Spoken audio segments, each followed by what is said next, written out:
Ang lahat ng scientist ay halos hindi makapaniwala. Nakita nila ang mga bilanggo na nagsisimulang punitin ang kanilang balat. Nilalapastangan ng sarili nilang katawan pero parang wala silang nararamdamang sakit. Ang mas nakakatakot, hindi nila gustong tumigil. Dumating ang 15 araw, panahon na para buksan ang chamber. At nang buksan ito ng mga gwardya at scientist, hindi sila makapaniwala sa kanilang nakikita.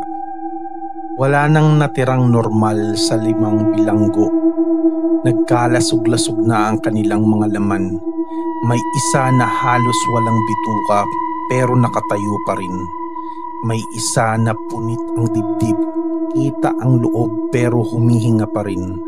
At ang pinaka nakakakilabot, ngumiti pa sa kanila nang makita ang mga scientist. Ngumiti na parang sabik silang makita ulit ang araw. Agad nagtangkang tumakas ang mga gwardya pero nasunggaban sila ng mga nilalang na ito. Hindi na sila tao, kundi parang mga halimaw.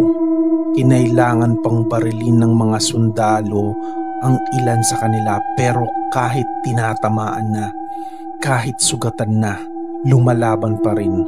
Parang may hindi normal na lakas, parang hindi sila namamatay. Sa huli, iilang bilanggo na lang ang natitira na hindi pa rin napapatay, pero halos hindi na maipaliwanag ang itsura.